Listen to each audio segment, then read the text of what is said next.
أعوذ بالله من الشيطان الرجيم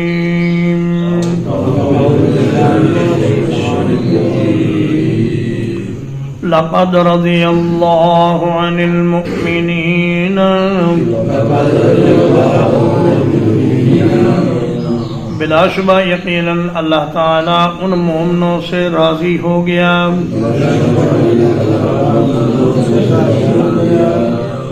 اذ یبایعونک تحت الشجرۃ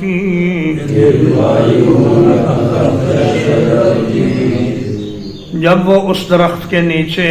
آپ سے بیعت کر رہے تھے فعلم ما فی قلوبہم تو اس نے جان لیا جو کچھ ان کے دلوں میں تھا فأنزل السکینۃ علیہم پھر اللہ تعالیٰ نے ان پر سکینت نازل فرما دی وَأَصَابَهُمْ فَتْحًا قَرِيبًا اور انہیں بدلے میں ایک قریبی فتح عطا فرمائی وَمَغَانِمَ كَثِيرَةً يَأْخُذُونَهَا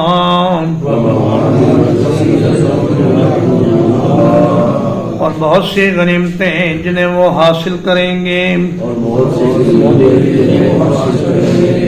وَكَانَ اللَّهُ عَزِيزًا حَكِيمًا اور اللہ تعالی ہمیشہ سے بڑے غلبے والا بڑی حکمت والا ہے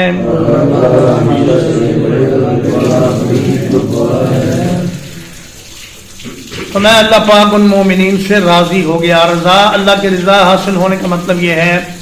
کہ جنت ان کے لیے پکی ہو گئی اور یہ لوگ مرتے دم تک دین اسلام پر قائم رہیں گے اور اللہ کی اور اس کے رسول کی فرما برداری پر قائم رہیں گے. اور کتنے بدبخت ہیں وہ لوگ جو یہ کہتے ہیں کہ ان میں سے اکثریت مرتد ہو گئی تھی اور یہ لوگ منافق ہو گئے تھے. اللہ تبارک و تعالیٰ کی وہ رضامندی کیسی ہوئی جس میں اللہ کو پتہ ہی نہیں تھا کہ یہ مرتد ہونے والے ہیں. اگر یہ مرتد ہونے والے ہوتے تو اللہ پاک ان کے لیے اپنے رضا کا اور جنت کا اعلان بالکل نہ فرماتے. لیکن ان کا اعلان فرمانے کا مطلب یہ ہے کہ یہ لوگ ہمیشہ ایمان پر قائم رہیں گے، اپنی موت تک دین اسلام کے وفادار رہیں گے. تو فرمایا اللہ پاک ان سے راضی ہوا جبکہ وہ ایک درخت کے نیچے آپ کی بیعت کر رہے تھے. یہ درخت کیکر کا درخت تھا اور نبی صلی اللہ علیہ وسلم نے پہلے بنو خزاعہ کے ایک آدمی کو بھیجا جن کا نام حضرت خراش تھا کہ جاؤ تم قریش سے جا کے بات چیت کرو اور کہو کہ ہم لڑنے کے لیے نہیں آئے، ہم تو آئے ہیں عمرے کے لیے. قریش نے ان کے اونٹ کو ذبح کر دیا اور انہیں بھی قتل کرنے کا ارادہ کیا،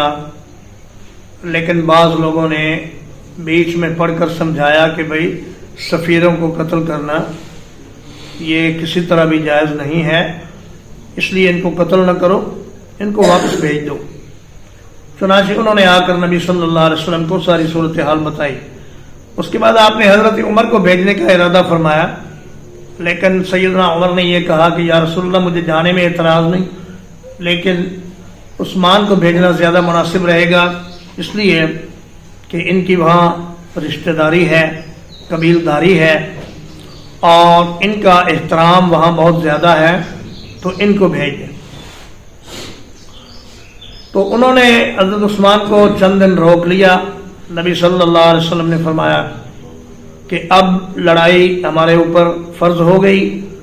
اب سارے لوگ موت پر بیعت کرو. جب کوئی آدمی مرنے کے لیے تیار ہو جائے تو وہ 100 آدمی پر بھی بھاری ہو جاتا ہے.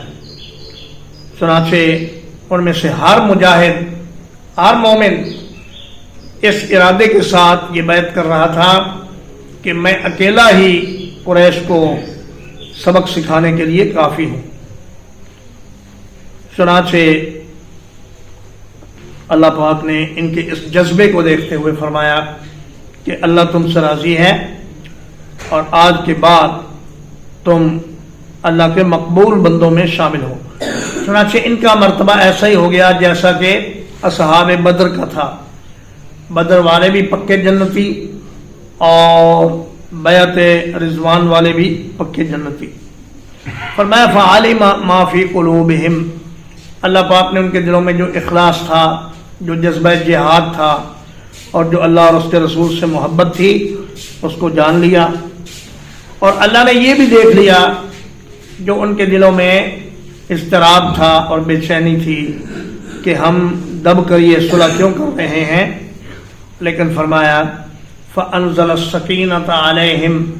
پھر اللہ پاک نے ان پر سکینت نازل فرما دی اور ان کے دلوں کو تسلی ہو گئی اور ان کو یہ اطمینان ہو گیا کہ جو اللہ اور اس کے رسول نے فیصلہ فرمایا ہے یہی ہمارے لیے بہتر ہے. چنانچہ انہوں نے پھر خوش دلی سے صلح کو بھی قبول کر لیا. وَأَصَابَهُمْ فَتْحًا قَرِيبًا، اللہ پاک نے ان کو ایک نہایت قریبی فتح بدلے میں عطا فرمائی. حدیبیہ میں تو کچھ نہ ملا، مال غنیمت جنگ ہی نہیں ہوئی، لیکن جب واپس تشریف لائے نبی صلی اللہ علیہ وسلم تو آپ 6 ہجری میں ذیقعت کے آخری ہفتے میں مدینہ منورہ پہنچے اور اگلا مہینہ ذوالحج کا آپ مدینہ میں ٹھہرے اور محرم کی 6 یا 7 تاریخ کو آپ صلی اللہ علیہ وسلم نے اعلان فرمایا کہ بھئی ہم نے خیبر پر حملہ کرنا ہے، اس لیے سارے تیار ہو جائیں. اللہ پاک نے اس خبر کو اس قدر خفیہ رکھا کہ یہودیوں کو پتہ ہی نہ چلا، حتیٰ کہ رسول اللہ صلی اللہ علیہ وسلم اور ان کا لشکر ان کے سر پر پہنچ گئے. وہ گھر سے نکلے کھیتوں کو جانے کے لیے درانتیاں وغیرہ لے کر، تو جب انہوں نے دیکھا کہ لشکر تو خوف زدہ ہو کر واپس بھاگے اور کہا کہ محمد والخمیس واللہ، محمد صلی اللہ علیہ وسلم آ گئے اور ان کا لشکر بھی آ گیا، بھاگو بھاگو کچھ اپنی تیاری کرو. تو اللہ نے یہود کو تیاری کا بالکل موقع نہیں دیا اور غفلت میں مسلمانوں نے انہیں جا لیا. اور خیبر میں بے شمار باغات تھے اور بڑے بڑے قلعے تھے اور بڑا مال تھا اور بڑی خوراک تھی اور بڑے جانور تھے، اونٹ تھے، بکریاں تھیں، سونا چاندی بھی تھی. لیکن سونا چاندی مسلمانوں نے وہاں سے حاصل نہیں کیا، باقی سب چیزیں بہت کثرت سے ملی. تو فرمایا کہ یہ قریبی فتح اللہ پاک نے عطا فرمائی. اس کے بعد پھر اگلے ہی سال اللہ پاک نے مکہ فتح کروا دیا. وہاں سے تو کوئی غنیمت نہیں ملی، اس لیے کہ نبی صلی اللہ علیہ وسلم نے سب کو معاف فرما دیا اور کسی کو غلام نہیں بنایا، کسی کا مال بطور غنیمت قبضے میں نہیں لیا. اس کا عوض اللہ پاک نے غزوہ حنین میں عطا فرمایا. غزوہ حنین میں مسلمانوں کو ہزاروں اونٹ، ہزاروں بکریاں، بے شمار مال و دولت اور بے شمار غلام اور لونڈیاں اور بچے یہ غلامی میں آئے اور نبی صلی اللہ علیہ وسلم ان کو لے کر اپنے خیمے میں تشریف لائے. لیکن بعد میں پھر حوازن والے اور ثقیف والے یہ مسلمان ہو گئے. چنانچہ آپ نے بنو حوازن کا مال ان کو واپس کر دیا. مال نہیں واپس کیا، ان کے قیدی واپس کر دیا. آپ نے فرمایا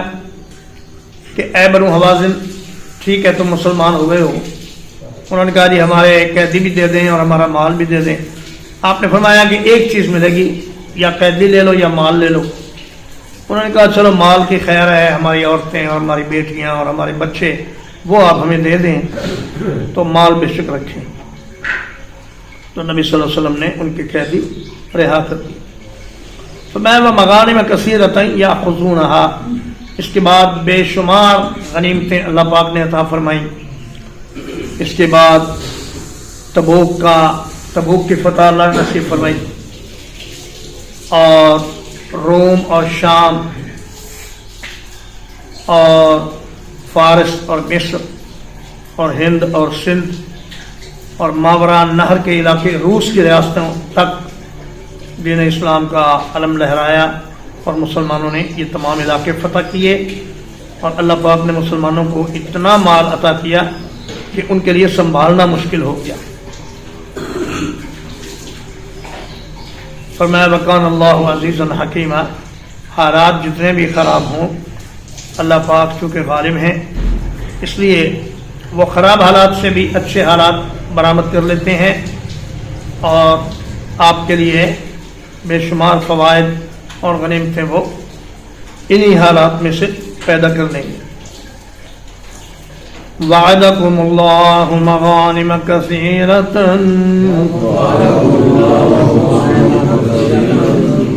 اللہ پاک نے تم سے بہت سی غنیمتوں کا وعدہ فرمایا. تأخذونہا، جنہیں تم حاصل کرو گے. فعجل لکم ہذہ، تو تمہیں یہ فتح جلدی عطا فرما دی. وکف ایدی الناس عنکم، اور لوگوں کے ہاتھوں کو تم سے روک کر رکھا.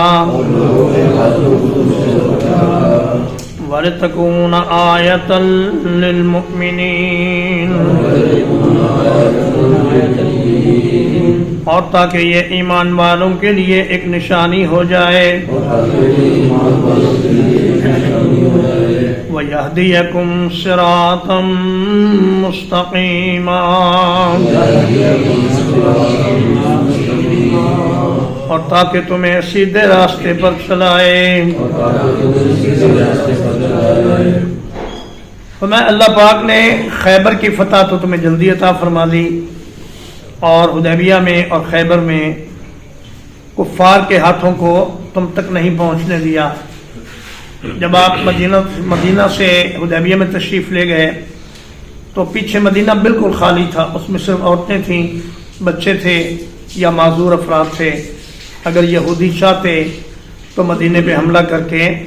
ان سب کو قتل کر سکتے تھے اور قبضہ کر لیتے، لیکن اللہ پاک نے ان کو روک کے رکھا، اور انہیں یہ ہمت نہیں ہوئی کہ وہ مدینے پہ حملہ کریں. جب خیبر میں پہنچے تو نبی صلی اللہ علیہ وسلم نے جان بوجھ کر تھوڑا سا چکر کاٹ کے وہاں پڑاؤ کیا جہاں سے بنو غطفان بالکل قریب پڑتے تھے. یہودیوں نے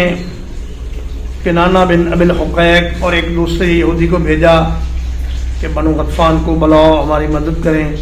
وہ مدد کے لیے گھر سے چل بھی پڑے، لیکن راستے میں رجیع کے مقام پر نبی کریم صلی اللہ علیہ وسلم کا لشکر وہ موجود تھا. تو انہیں اچانک پیچھے سے کچھ شور سنائی. انہوں نے سمجھا کہ مسلمانوں نے ہمارے گھر بار پر اور ہمارے بیوی بچوں پر حملہ کر دیا ہے، اس لیے وہ ہڑبڑا کر واپس لوٹے اور جنگ میں نہ آ سکے.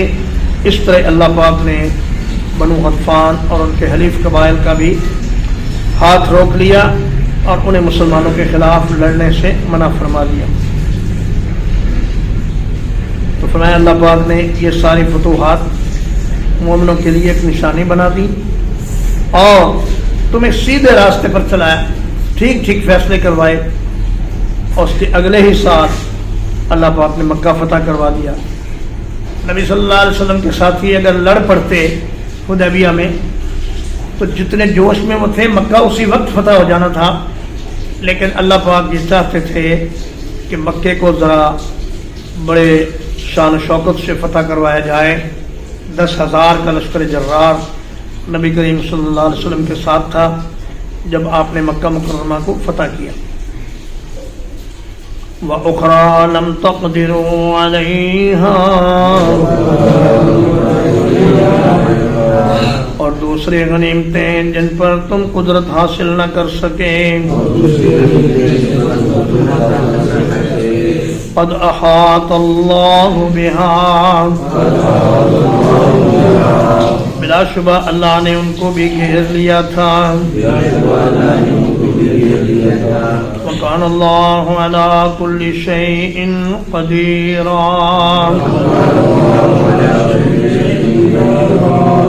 اور اللہ تبارک و تعالی ہر ایک چیز پر کامل قدرت رکھنے والا ہے وَلَوْ قَاتَلَكُمُ الَّذِينَ كَفَرُوا اور اگر وہ لوگ تم سے لڑائی کرتے جنہوں نے کفر کیا لَوَلَّوُا الْأَدْبَارَ تو پیٹھ پھیر کر بھاگ جاتے ثُمَّ لَا يَجِدُونَ وَلِيًّا وَلَا نَصِيرًا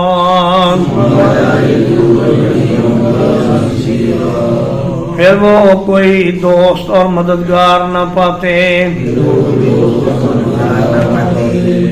فرمایا بہت سی غنیمتیں بھی باقی ہیں جو تمہیں نہیں مل سکیں لیکن اللہ پاک نے ان کو گھیر لیا ہے اور وہ تمہیں عنقریب ملنے والی ہیں اس لیے تم لوگ خوش رہو اور مطمئن رہو اور فرمایا وَلَوْ قَاتَلَكُمُ الَّذِينَ كَفَرُوا لَوَلَّوُا الْأَدْبَارَ اگر حدیبیہ میں کافر تمہارے ساتھ لڑائی کرنے کے لیے آ جاتے تو بری طرح شکست کھا کے بھاگ جاتے اللہ پاک ان کو ایسی شکست سے دوچار کرتا کہ وہ ہمیشہ یاد رکھتے لیکن اللہ کی مرضی یہ ہوئی کہ لڑائی نہ ہو اور صلح ہو جائے اور اس صلح کے مسلمانوں کو بڑے فائدے ہوئے سنت اللہ التی قد خلت من قبل اللہ کے اس طریقے کے مطابق جو پہلے گزر چکا ہے وَلَن تَجِدَ لِسُنَّةِ اللَّهِ تَبْدِيلًا اور آپ اللہ کے طریقے میں ہرگز کوئی تبدیلی نہیں پائیں گے تو میں اللہ کا طریقہ ہمیشہ سے یہ رہا ہے کہ وہ اپنے نبیوں کو اور ایمان والوں کو کامیابی نصیب فرماتا ہے اور ان کے مخالفین کو ناکام کرتا ہے اور انہیں تباہ و برباد کرتا ہے اور اسی طرح تمہارے معاملے میں بھی ہوگا تم میرے رسول کی اطاعت کرتے چلو اللہ پاک سب کچھ ٹھیک ٹھاک کر دے گا ترجمہ ایک بار لقد رضی اللہ عن المؤمنین بلا شبہ یقیناً اللہ پاک ان مومنوں سے راضی ہو گیا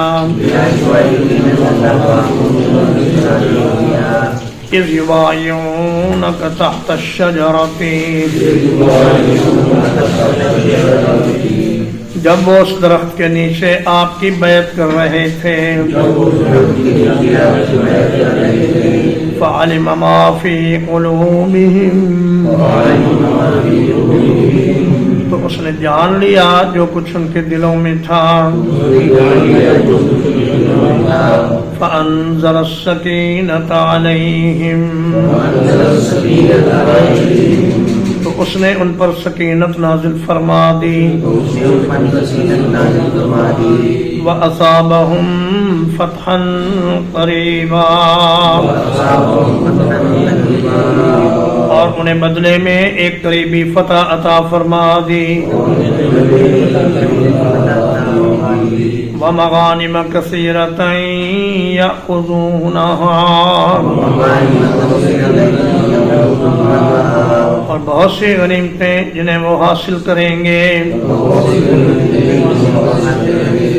وَكَانَ اللَّهُ عَزِيزًا حَكِيمًا اور اللہ پاک ہمیشہ سے بڑے غلبے والا بڑی حکمت والا ہے وعدكم الله مغانم كثيرة اللہ پاک نے تم سے وعدہ فرمایا ہے بہت سی غنیمتوں کا تأخذونها جنہیں تم حاصل کرو گے فعجل لکم هذه تو یہ غنیمت تمہیں جلدی عطا فرما دی وَكَفَّ أَيْدِيَ النَّاسِ عَنْكُمْ اور لوگوں کے ہاتھوں کو تم سے روک لیا وَلِتَكُونَ آیَةً لِلْمُؤْمِنِينَ اور تاکہ یہ ایمان والوں کے لیے نشانی ہو جائے وَيَهْدِيَكُمْ صِرَاطًا مُسْتَقِيمًا اور تاکہ وہ تمہیں سیدھے راستے پر چلائے وَأُخْرَى لَمْ تَقْدِرُوا عَلَيْهَا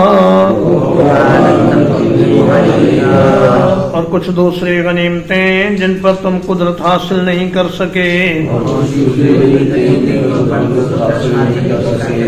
قد احاط اللہ بہا یقینا اللہ نے انہیں بھی گھیر لیا ہے وَكَانَ اللَّهُ عَلَىٰ كُلِّ شَيْءٍ قَدِيرًا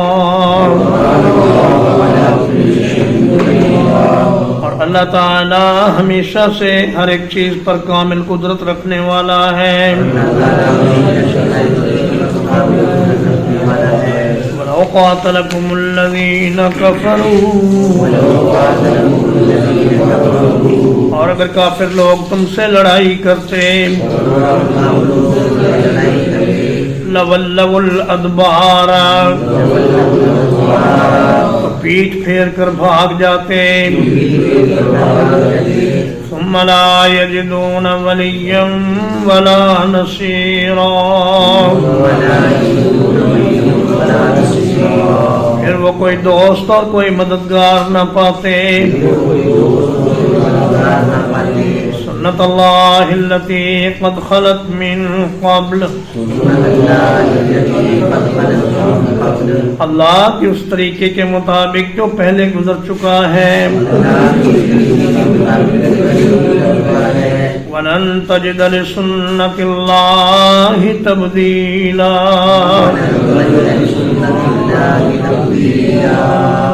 اور آپ اللہ کے طریقے میں ہرگز کوئی تبدیلی نہیں پائیں گے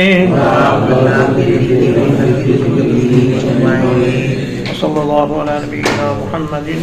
وآلہ وصحبہ اجمعین.